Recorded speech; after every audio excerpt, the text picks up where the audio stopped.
Today we are going to take an extraordinary journey through time and space. We are going to visit 17 places described in the Bible and discover how they are now. But be careful. Some of these landscapes have changed so much that you might not even recognize them anymore. Does faith still live in these places? Let's find out. They are now. But be careful. Some of these landscapes have changed so much that you might not even recognize them anymore. Does faith still live in these places? Let's find out. Jerusalem, the spiritual heart of the world. Jerusalem is not just a city. It is a stage where faith, history, and conflicts intertwine for thousands of years. When you walk through the old city, it seems that the stone floor still holds the vibration of the steps. Stone still holds the vibration of the steps of prophets, kings, and pilgrims.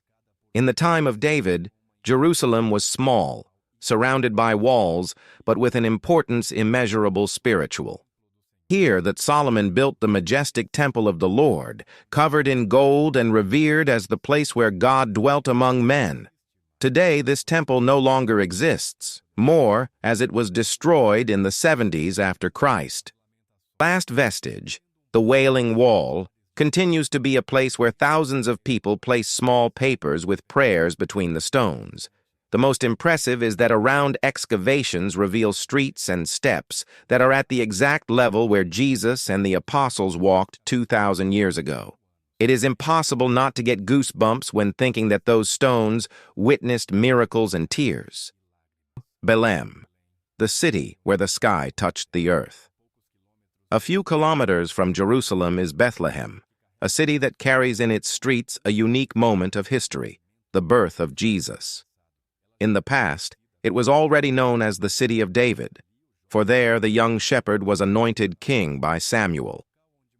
In the place where Mary gave birth, is located the Basilica of the Nativity, a temple ancient and full of emotion. Upon entering, you are enveloped by an aroma of incense and by the soft glow of the candles. Going down a narrow staircase, one reaches a small stone grotto. On the ground, a silver star marks the exact spot where Jesus was said to have been born. Many kneel and touch the star with tears in their eyes. But Bethlehem also reveals a striking contrast. To the city, you need to go through a wall that separates Israel from the West Bank, remembering that the land that saw the Prince of Peace be born still coexists with divisions and tensions. Sea of Galilee, the Lake of Miracles. Despite being called a sea, the Sea of Galilee is, in fact, a large freshwater lake surrounded by green hills. It is impossible to be there and not remember the stories that happened on its shores. It was on this lake that Jesus called Peter, Andrew, James, and John, saying that he would make them fishers of men. It was there that he calmed a storm with just his voice, and that walked on the water amidst the darkness of the night. Imagine the scene. Wind blowing strongly, the waves rocking the boat, and suddenly a figure walking on the surface of the water illuminated by the moonlight. To this day, when sailing across the lake, the view is almost the same as the disciples had. In 1986, during a period of drought, the level of water level dropped and revealed something extraordinary. A boat with 2,000 years old, probably from the time of Jesus. Today, this vessel is preserved in a museum like a time capsule time that connects archaeology and faith. Mount Sinai, where God spoke to Moses. Mount Sinai is shrouded in mystery. It is the place where, according to the Bible, Moses received the tablets of the law directly from hands of God. But where exactly is it located? This mountain? The Christian tradition points to a mountain in the Sinai Peninsula, in Egypt, where today stands the monastery of St. Catherine, one of the oldest in the world. The climb up the mountain is an intense experience. Begin the walk still at dawn under a sky full of stars. The cold of the night is giving way to a gentle warmth, while the sun begins to rise on the horizon, painting the rocks with golden hues golden up there. The silence is so deep that it seems to echo within the soul.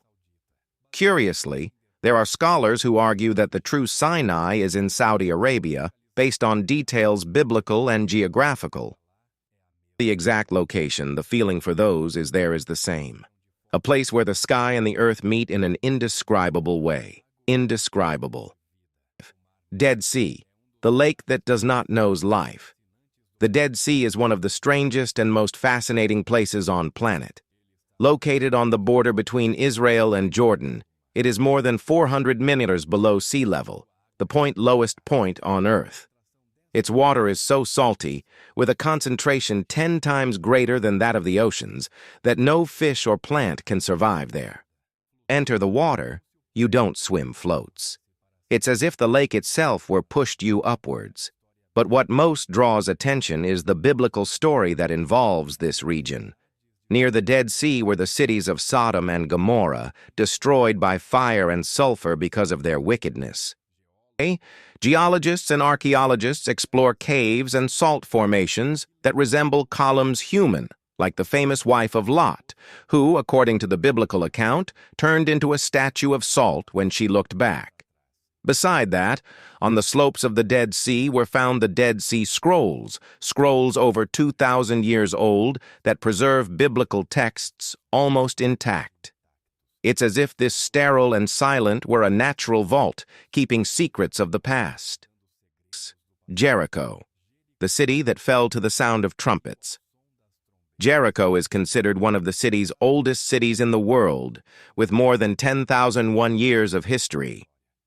When you get there, the scenery is surprising. Ruins and excavations reveal ancient walls that, according to the Bible, fell miraculous way when the people of Israel, led by Joshua, surrounded the city for 7 days and blew the trumpets. Archaeologists discuss which layers of ruins could be from that era, but the most impressive thing is to be in front of a place that was the stage for such an extraordinary. Walking through Jericho, you also find the spring of Elisha, a spring of crystal-clear water linked to story of the prophet, who purified its waters, making them potable. And even being a city with an arid climate, Jericho is called the city of palm trees because of its lush vegetation in amidst the desert. It is a visual and spiritual, a place where the impossible happened and where life and history continue pulsating. Mount Carmel, the stage of the fire confrontation. Mount Carmel, in northern Israel, is a place of green landscapes and panoramic views to the Mediterranean Sea. But in the Bible, he is remembered as the setting of an epic confrontation, the prophet Elijah against 450 prophets of Baal. Imagine the atmosphere of tension. On one side, an altar erected by Elijah. On the other side, the altar of the prophet's pagans. Cry out, shout, dance, but nothing happens.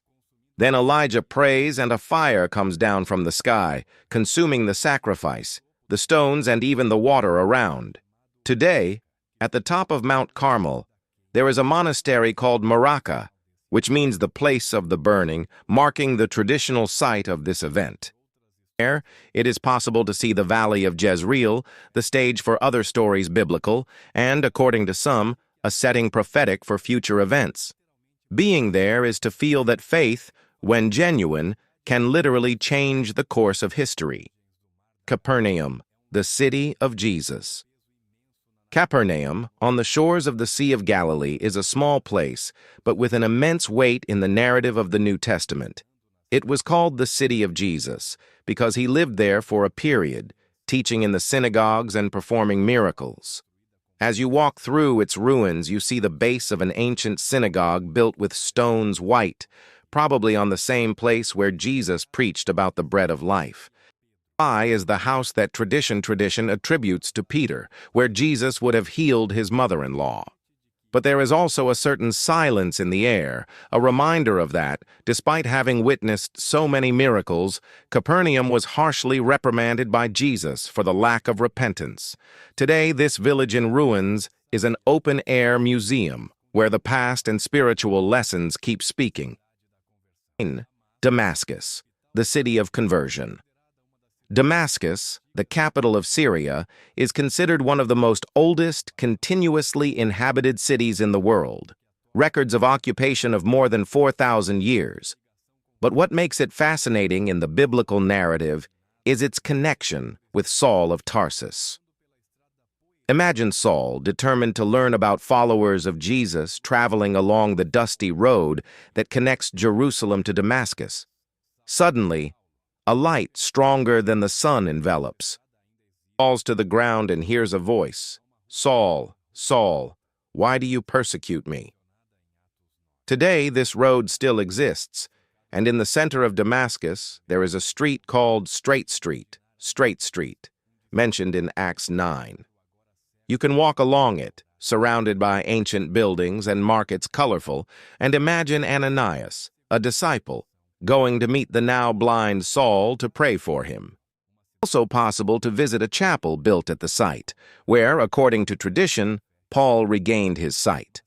The contrast is incredible. A vibrant city, full of life, commerce, and the aromas of coffee and spices, but which keeps in its heart the record of one of the most impactful in history. Nazareth, the place where it all began. Nazareth, in the north of Israel, was a small village insignificant in the times of Jesus.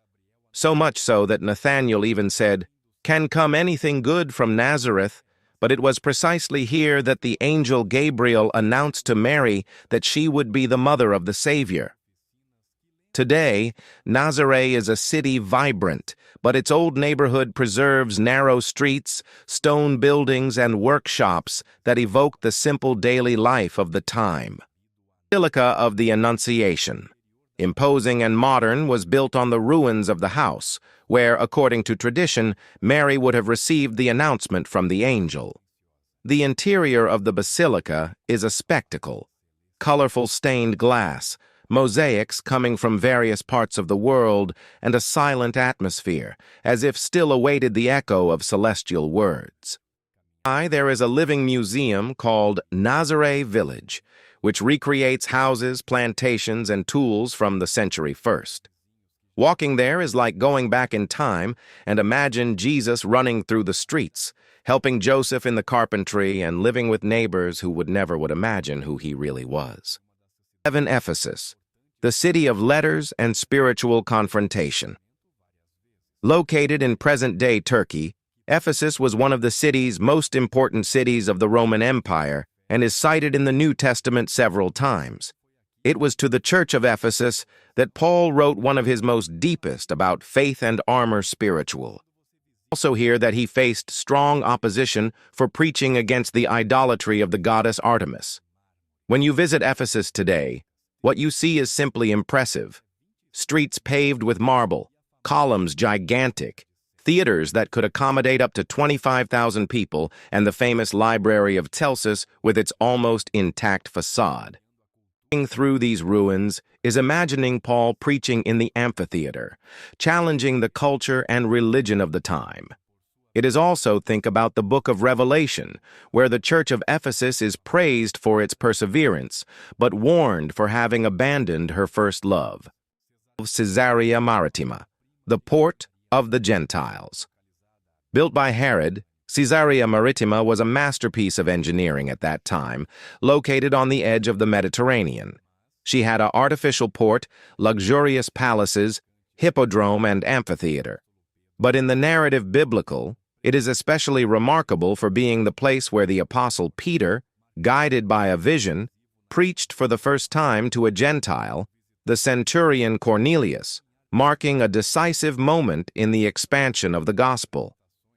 When visit Caesarea, you can walk through the ancient Roman theater, still used for performances, and imagine the waves breaking against the harbor walls, while ships arrived bringing merchants and soldiers.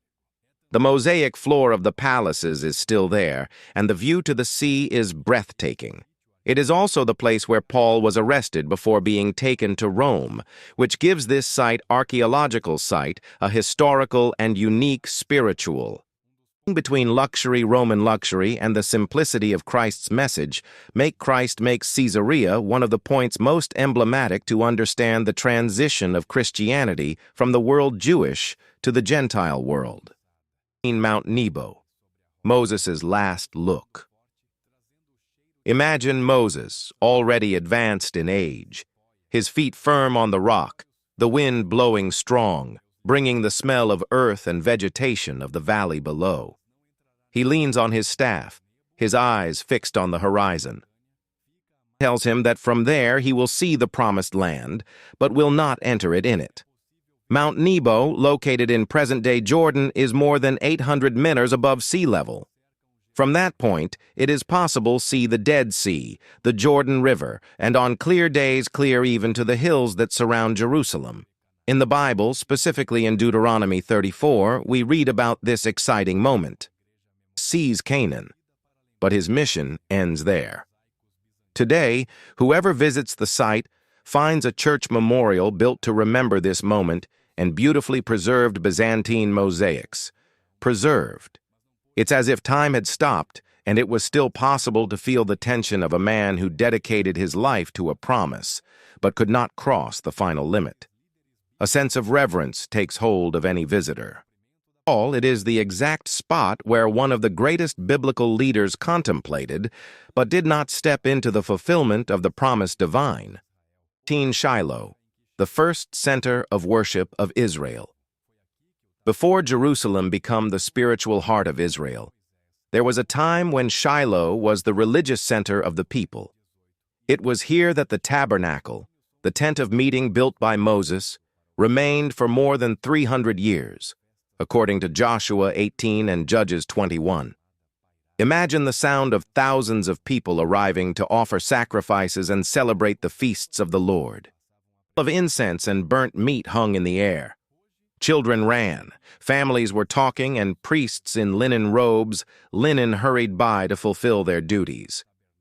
Today, Shiloh is in ruins, but the excavations revealed stone platforms that may have been used for the tabernacle. Whoever visits the place can walk on the same stones that saw Hannah pray desperately for a child. Prayer that resulted in the birth of the prophet Samuel. Beth Shan, the city where Saul was humiliated. In 1 Samuel 31, we read about the tragic death of King Saul. After losing the battle against the Philistines, his body and those of his sons were hung on the walls of Beth Shan as symbol of defeat. He was located on a strategic route, where roads main ones intersected, connecting the valley from the Jordan Valley to the north of Israel. Today, Bet Shean is one of the archaeological sites most impressive in the country. Streets wide stone streets, Roman columns still standing, an enormous theater with a capacity for thousands of people. This preserved in a surprising way. The city was rebuilt several times over long history, and therefore, walking around there is like flipping through the pages of various civilizations. Teld, the rival altar of Jerusalem. Located in the far north of Israel, Telden was a point strategic and fertile. But in the Bible, in 1 Kings 12, King Jeroboam built an altar there with a golden calf, gold, leading the people away from worship in Jerusalem. Imagine the scene. Pilgrims arriving with offerings not for the God true, but for an image created by human hands. Telden is a fascinating mix of biblical history and natural beauty. Among the ruins, it is still possible to see the large platform of stone that served as the base for the altar. The place is surrounded by dense vegetation and crystal-clear streams, making the visit an intriguing contrast between the serenity of nature and the memory of one of the greatest acts of idolatry in Israel. Curiosity. In 1993, archaeologists found here an inscription that mentions of David, one of the most important archaeological proofs, important evidence of the historical existence of King David. Megiddo, the stage of Armageddon. Few places carry so much weight prophetic as Megiddo, cited in Revelation 16:16 as Armageddon. This place was the scene of numerous battles throughout history, due to its strategic position in the Jezreel Valley. And generals knew that whoever controlled Megiddo would control the path most important commercial route in the region. Today, the visitor can walk through the ruins and see Canaanite gates, stables built by King Solomon, and even an underground water system impressive. The view from the top of the mountain is wide and impressive, giving the feeling that any army could move through there on a large scale. Curiosity. The geography of the region is so unique that scholars modern military still study it, as an example of a battlefield perfect. The fact that the Bible points this place for a final conflict gives it an air of mystery and expectation that no other place has. Beersheba wells, oaths, and promises. At the edge of the desert, close your eyes and feel the dry air of the Negev touch your face. Around, the landscape is of a rough gold interrupted by small shrubs that insist on surviving. It's in this environment that one of the most human and intimate of the Old Testament. Abraham and Abimelech, two leaders of different worlds, making an agreement next to a well. Beersheba means well of the oath, or well of the seven, because of the 7 sheep used in the pact. And the name itself is a permanent reminder of that alliances when made before God changes stories. In the Bible, Beersheba appears repeatedly as a landmark of border and faith. It is from there that Jacob departs toward Haran. When he dreams of the ladder that touches the heavens, he dreams in Bethel, but leaves from Beersheba. Hagar and Ishmael wander through the desert of Beersheba until God, sensitive to the boys' crying, shows them water. You find 2 Beersheba, the vibrant modern city, and the archaeological site Tel Ercheva, with ruins that reveal surprising hydraulic engineering. There is a collection system and water storage dug into the subsoil with stairs that descend to a gigantic cistern. Testament to how much survival here depended on wisdom to save every drop. The lesson that Beersheba whispers in the ears of those visit is simple and profound. Promises are watered with perseverance, and God usually honors them in places where faith seems scarce. 18. Hebron, patriarchs, tombs sacred, and the first throne of David. Hebron is a city that breathes antiquity. Walking through the narrow streets of stone of the old center is like crossing layers of time. The smell of fresh bread, spices, the colorful shine of the glass-blown, local artisanal tradition, and, above all, the silent weight of the stories that were born here. It was in Hebron where Abraham bought the cave of Machpelah to bury Sarah. 23. And where later the remains were placed of Abraham, Isaac, Rebekah, Jacob, and Elijah. The monumental building over the cave, today known as the Mosque of Ibrahim, Tomb of the Patriarchs, has walls of huge blocks with Herodian signature, similar to those of the Temple Mount in Jerusalem, giving the place an almost untouchable austerity. Visiting Hebron is seeing contrasts, markets full of life, workshops of ceramics and glass, children coming and going, and at the same time checkpoints and layers of security that remind us that this is a living and complex city. What these places have in common is that they were all scenarios of important decisions. Ordinary people, just like us, lived, made mistakes, got things right, and wrote chapters that God made sure to record. It shows that the stage can change, but the author remains the same. God writes essential chapters in discrete settings. He transforms wells into altars and regions stigmatized in places of revelation. Whoever walks with attention realizes that with God, there are no lesser places. If this journey through little spoken places of the Bible surprised you, subscribe to the channel, activate the bell, and share this video with someone who loves history and faith. Leave here in the comments which of these places you would like to visit, and which one do you want to see next.